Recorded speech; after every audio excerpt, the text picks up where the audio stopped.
Right, hey guys, how are we doing? Back with another video from Mother's Basement. We're checking out the ones to watch for summer 2023. I think it's great because we watched the Gigux. I watched everything, which is Tim checking out the trailers and maybe thinking, what is it that I might watch? This is going to be Mother's Basement, actually recommending things that are out to watch. So yeah, I'm hoping that the Undead Farce is going to be on there. I got corrected on the Fate thing. I didn't realize that was an OVA, so I thought that was a new series starting off. And Undead Farce, Zob 100 is going to be on here. Zob 100 definitely going to be on here. He doesn't usually do sequels, does he? But I'm sure he's going to mention Mushoku Tensei. But anyway, yeah, let's get into the video. Summer's supposed to be a time for laying back, taking it easy, and maybe even touching some grass. But Maybe. It seems like, once again, the anime industry has missed that memo. With Bleach, Horimiya, Mushoku Tensei, Jujutsu Kaisen, and Bungo Stray Dogs all returning this I really need to get into Bungo Stray Dogs. I really need to. season. Plus, Rent a Girlfriend for the Stockholm Syndrome victims out there. I'm sure a lot of you already have a lot on your plates already, but that's not going to stop me from heaping a bunch of great new stuff on there, too. This is one of those seasons with a bit of something for everyone. If you like music, mecha, fantasy, sci-fi, romance, comedy, action, or horror, I guarantee you're about to pick up at least one new personal fave. Maybe more if you stick around in the bargain bin. These are the ones to watch for summer 2023. If twisted takes on classic folklore are your thing, then you'll definitely want to... Hey, here we go, Undead Farce. I haven't watched the second episode yet, but I'm really looking forward to it. I might do that after I've done this. Hey. Give Undead Murder Farce a shot. Directed by Shinichi Omata, the man who made Kaguya-sama and Rakugo Shinju look so damn good, this atmospheric and action-packed detective tale takes us to an alternate history Meiji era, where Japan's emperor has vowed to eradicate all yokai in the name of westernization. Our... let's call him a hero, the half-Oni Tsugaru, works in a circus sideshow, beating other supernatural critters to death for the entertainment of the braying masses, and biding his time until his demonic side finally consumes him and gives him an excuse to show those foolish, cruel humans what it's really like inside his cage. That all changes one night, though, when a mysterious maid comes knocking with an intriguing... When I saw the pictures and that, I was like, this is going to be so stupid. A head in a cage. But it made sense within the story. I was like, alright. Proposition. The immortal. Her mistress, Aya, is an immortal who can help forestall Tsugaru's impending demise in exchange for one small favor. All he's got to do is kill her. Oni have the power to undo supernatural healing factors, you see, and after another half-Oni decapitated her and stole her body, Aya doesn't see much point in carrying on as a disembodied head in a birdcage. As luck would have it, though, that Oni's master is the same man who turned Tsugaru into a monster, and so he makes her a counteroffer. They'll travel to Europe as an intrepid mystery-solving trio, working their way through the supernatural community until they eventually track the top-hatted villain down.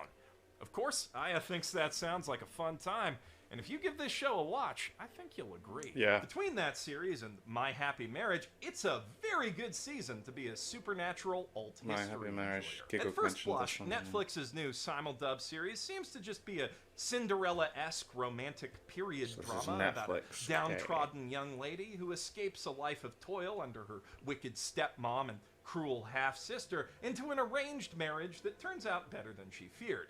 And it's a pretty good one of those at that, with gorgeous background art, slick animation, and melodramatic direction that really tugs at the old heartstrings with all the ways that Mio is beaten down and her memories of her mom are literally stomped on by all the mean people around her. But then the other old-timey wooden sandal drops, and we learn why her callous father consigned her to a life of servitude while spoiling Kaya, the child of his second marriage. See, this version of Japan has been beset since ancient times by ghostly grotesqueries that can only be seen by a gifted few. Those born with the sight also gain incredible powers to help fight those monsters as they age, making them highly valued in Japanese society.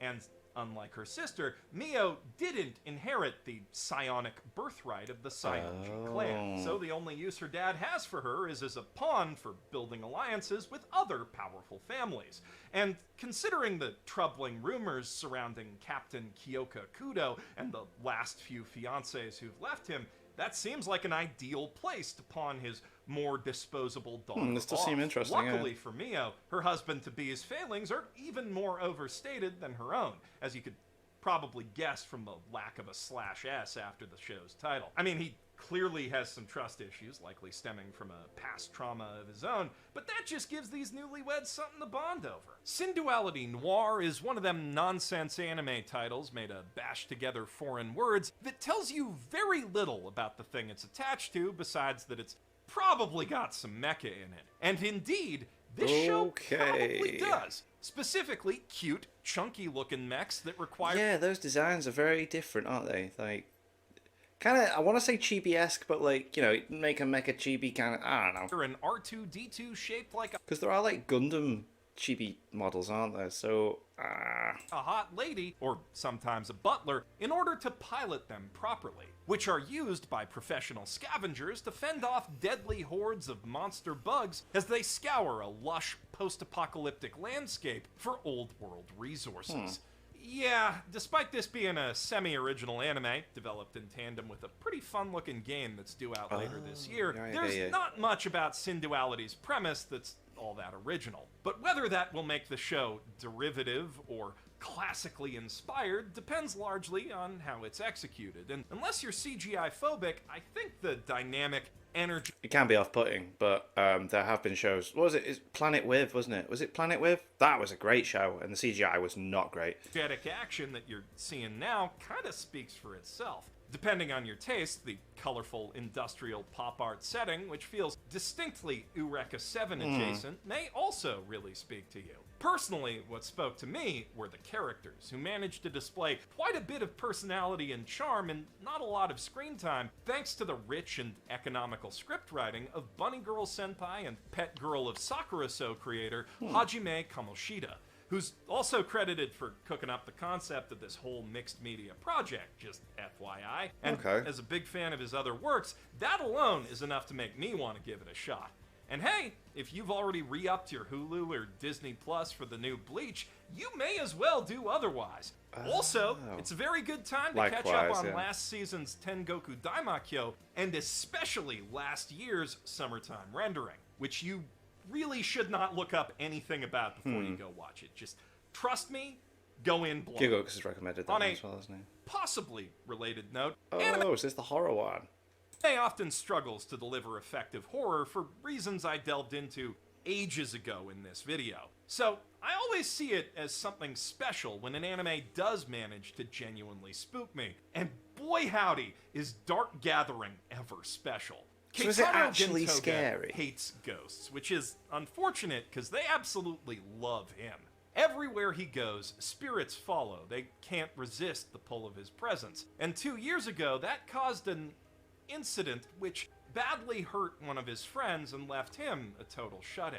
Slowly but surely, though, he's been rebuilding his life with the help of cheerful childhood friend Eiko, getting back into college with the grades to be class rep even, and taking up tutoring on the side to make some extra cash and slowly work on his confidence. However, his first student, who also happens to be Eiko's little cousin, Yayoi, threatens to undo all of that progress. Those eyes are weird, See, man. the skulls in that girl's eyes ain't just for show. Before they died in a tragic car accident, her parents even took her to the doctor over them. But luckily, her double pupils don't seem to impair her vision. So everyone can see them then? That's...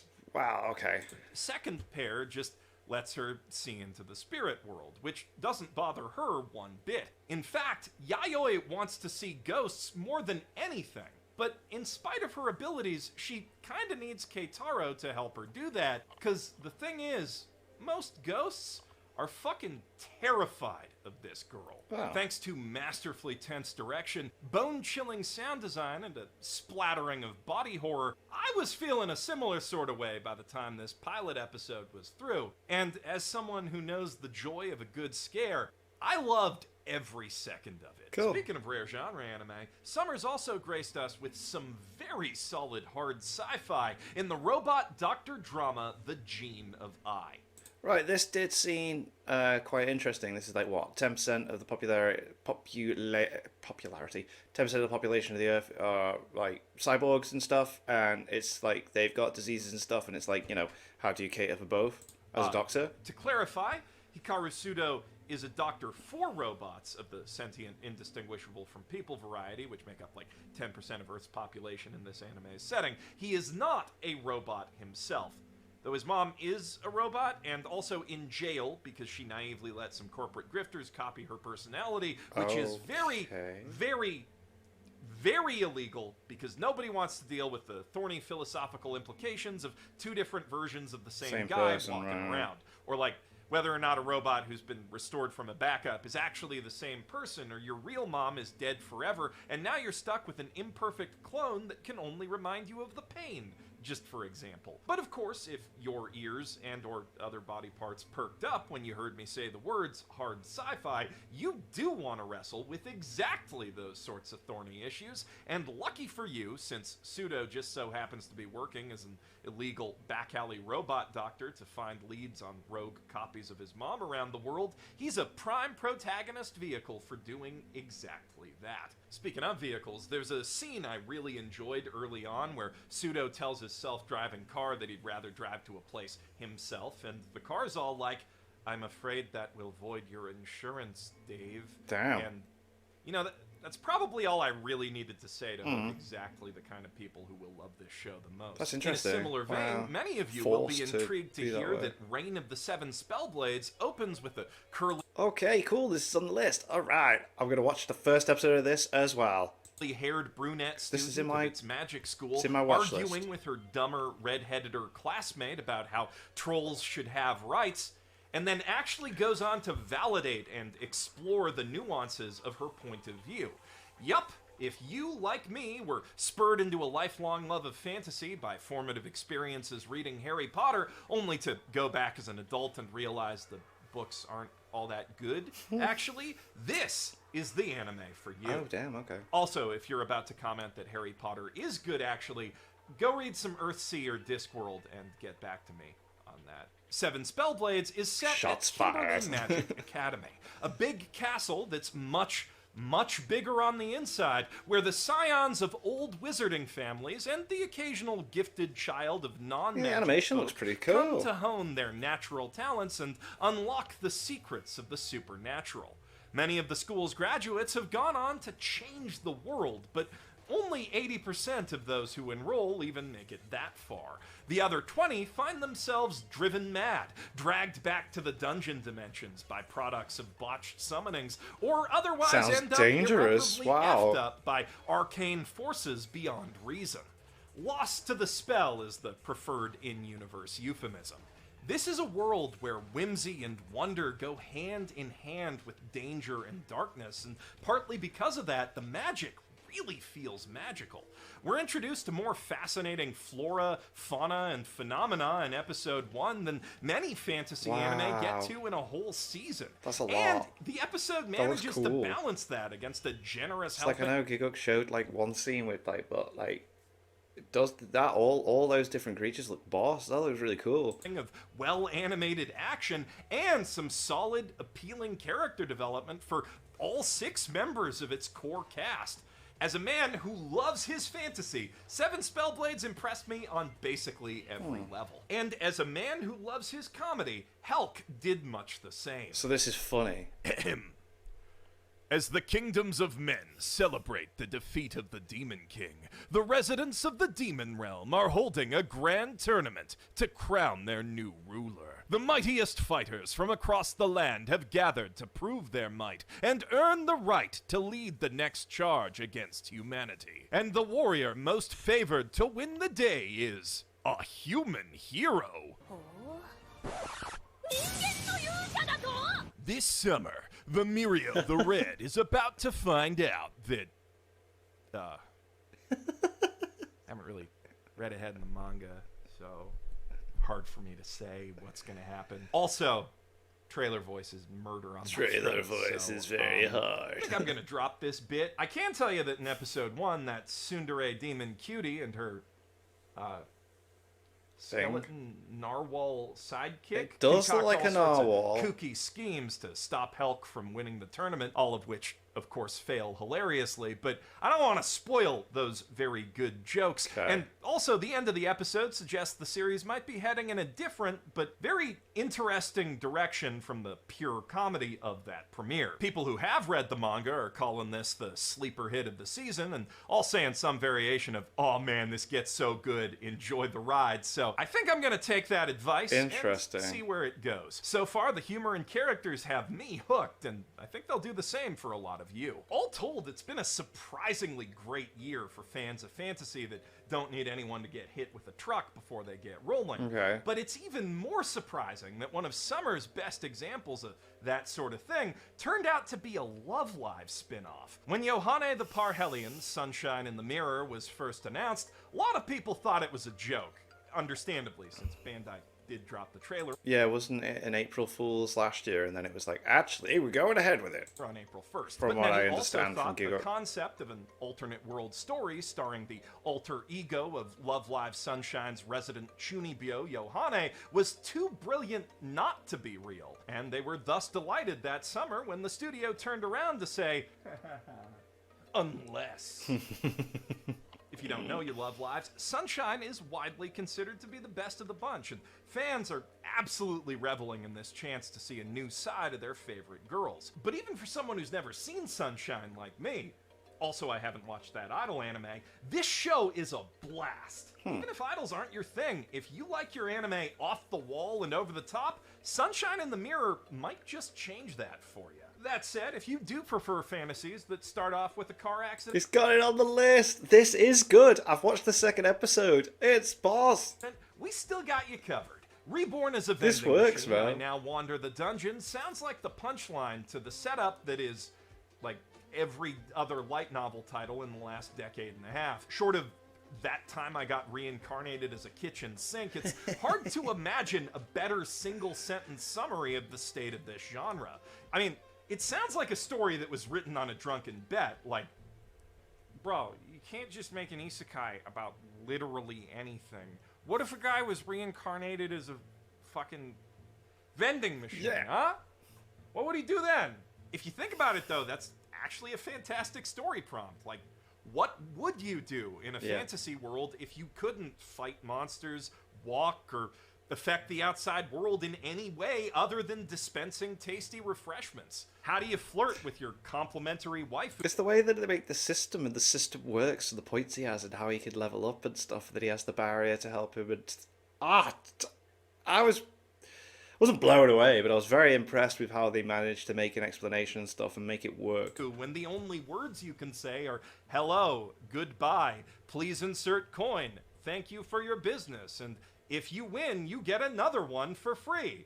I mean, at least at first, the unnamed vending machine otaku who's reborn as Boxo is a bit too busy being horny for efficient and affordable food and beverage service to even think about flirting with Lammy, the inhumanly strong hunter girl who hauls his half-ton ass back to town, but his limited vocabulary and range of motion does still pose other interesting challenges, and his power to magically add anything that he consumed in his past life to his inventory and upgrade his body with cooling and heating features, plus a smidge of defensive magic, provides some genuinely unique and interesting solutions to those problems. This is the first time in a long time that my brain hasn't immediately checked out of an anime the second Protag-kun opened his stat screen. You probably I was very intrigued. It's like, how's he doing this? About it at all, but Reborn as a vending machine is actually, unironically, one of the most original and entertaining anime you can watch this year. Isekai or otherwise. It really goes to show that artists with vision can find a fresh angle on even the most rotten of genres. On that note, one of the few more ubiquitous... Mate, this is so good. Second episode was sick. Watched it yesterday. Oh... And the manga's just amazing as well. But I love, I'm sure I mentioned this in the Geek video, that they're taking advantage of the whole colours and everything. And the animation's so freaking spot on, man. like to show the depression and that, like in all black and white, and then as he's slowly coming out of it and realizing I don't have to go to work, and the colors are slowly starting to blend in, and then all over the place. Oh, mate. Then isekai anime is zombie, well, everything. People were calling the zombie market oversaturated back in the .hack dark ages. Yeah. And yet, we've seen plenty of wonderful and unique zombie stories in the years since then. Adapted by Komi Can't Communicate director Kazuki Kawagawa from an excellent manga by Alice in Borderland's Aso Haro, Zom 100 Bucket List of the Dead earns its place among those by mixing bright, energetic action with incredibly dark undertones. Imagine, if you will, a fate far worse than death. Shuffling through the motions, all sense of purpose long forgotten. Your sunken eyes stare unblinking at nothing as the minutes melt into hours, melt into days. Meals mark the only break from the monotony when you're lucky enough to catch one. But once you're done devouring, all that's left is more aimless toil till it's time to eat once more. Unless, that is, you have the luck to randomly shamble in front of something fast and heavy enough to end your pitiful mockery of life. Working in a white-collar sweatshop like that, a zombie plague starts looking less like an apocalypse and more like an extended vacation. So yeah, it's like, I don't have to go to work. I don't have to go to work. Let's do stuff. So naturally, after marketing wage slave Akira Tendo's apartment manager tries to chew his face off, all he can really think about is how he'll never have to see his other manager's ugly mug ever again. After 3 years of non-stop 9 to 5, AM to AM grind, our hero's finally got his humanity back. And with 100 goals to tick off his bucket list, from getting wasted and watching movies all day to confessing to his secret crush, he intends to seize every new day like it might be his last. 'Cause, you know, it could be. One of them probably will be before too long. Yeah. Hilarious, heartfelt, and action-packed, Zom 100 paints in sharp, vibrant, delightfully violent contrast the difference between surviving and truly living. With that, we've reached the end of our top 10. But if you haven't had your fill of anime yet, just follow me out back and we'll take a dig through the bargain bin. First up is Level 1 Demon Lord and One Room Hero, a fantasy comedy that just barely got edged off the list by Helk. The series follows a defeated, oh yeah, this does seem good. This does seem quite good, Demon Lord who reincarnates prematurely as a Level 1 gremlin to get their revenge on Max, the hero who killed them, before he dies. But they're shocked to discover that in the last 10 years, Max has become a washed-up Coomer shut-in after a string of celebrity scandals, and instead they decide to help him get back on his feet in order to knock him back down properly. Cool. It's kind of a weird premise, but there's a lot of laughs to be found here, and at least a couple very nice butts. If you're in the market for those, this is a pretty good season for it, actually. Tenpuru, No One Can Live on Loneliness, adapts a harem manga from the same artist as Grand Blue about a young man named Akimitsu Akagami who's completely sworn off women after his dad abandoned him to pursue hookups around the globe. When his impure thoughts finally prove too much to bear, he decides to leave society behind and become a monk. Oh, but the monk it turns out one, the right? temple Okay, he was recommended to yeah. has actually been converted to a nunnery full of extremely hot women, including the one who broke the dam on all his pent-up horny, so obviously he can't stay there for lots of reasons, except it also turns out that his piece of shit dad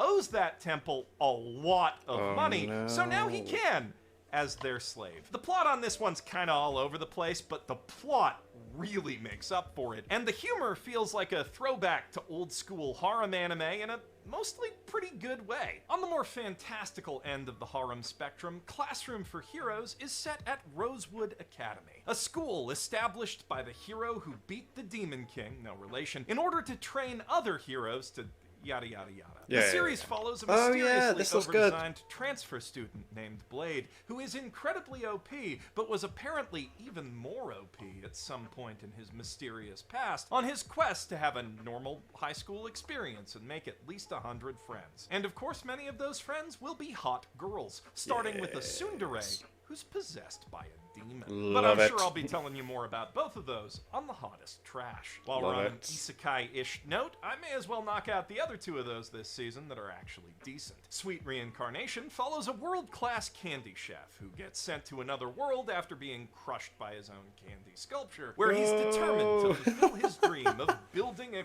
kingdom of sweets. That's great. Has to balance that goal against his political duties as the son of a minor feudal lord, which are actually pretty interesting when they get into the nitty-gritty. Between all that and a surprisingly deep ritualistic magic system, this kind of feels like we have ascendants of a bookworm at home, and I love bookworms, so I'm not going to complain about that. Speaking of things like other things I like, the most heretical last boss queen from Villainous to Savior is one of them increasingly common anime about an ordinary girl who gets reborn as the villainess of her favorite visual novel and tries not to go down the evil route that ends with her dying horribly. The twist here, though, is that when she changes things, other characters see visions of her misdeeds in the other timeline, which makes the whole proceeding less comedic and a lot more melodramatic. That's interesting.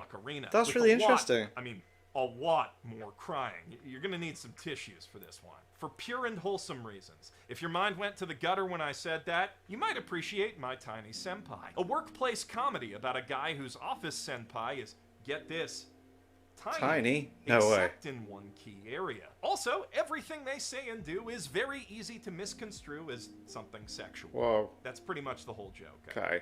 Hope you enjoy it. The much more interesting this comedy of the season is The Masterful Cat is Depressed Again Today. A story of a ditzy salarywoman living alone with her cat, who just happens to be like 6 feet tall and does all the cooking and cleaning. As you may be able to tell from the terrible CGI backgrounds, this one's a Go-Hands anime, but they mostly held themselves back from getting too Go-Handsy with the camera, unlike their other thing this season. And it's pretty charming and funny overall. If you, like me, are a cat owner, you'll be pleased to know that Yukichi acts a lot like an actual cat, except the part where it's actually useful. And it's very cute to watch. You can do it. If you're looking to look at some actually good CGI animation, Sanzigen has a new Bang Dream spin-off out. It's My Go, which follows a new band of girls as they band together to form a band at a different all-girls high school from the main series. If you like the idea of idol anime, but you wish they'd play rock music instead of pop, that's this franchise in a nutshell. And as for how that music is, let's just say they're not lying when they put bang in the title. Holy crap, the bargain bin sure was stuff. Bargain bin had some stuff, a bit of something for everyone. Hopefully, between that and the main list, which I'll throw on screen one more time for your convenience, you found something for you. And if you found too many things for you, and I just ruined your plans to catch up on other anime this season, I'm not sorry. You knew what you were getting into. I'm Jeff Thu, harbinger of your endless backlog, disappearing into like a portal or something, because we have a green screen. We can do that now. Oh, wow! This effect is so realistic! That was great. That was really cool. I like that. Some interesting things this season. It sucks that Fate thing's an OVA and not an actual but apparently it is going to be a thing that's happening. It was nice to get some continuation of Fate though within the anime. Love that. Cool. I love that the Undead Farce was on there. Zone 100, yes. Devil is a part-time. He doesn't do sequels, does he? Anyway, make sure you check out my Etsy shop. Link is in the description for t-shirts and hoodies that I have designed. And thank you to my patrons. If you want to have your name at the end of every video I upload, link in the description to the Patreon page. $1 a month is all I support channel. It's greatly appreciated. Thank you all for watching. What do you guys think of that? What do you guys think of this? Click like, subscribe if you haven't already. Leave comments down below. Let me know what you watch future videos. I'll see you guys next time. Bye.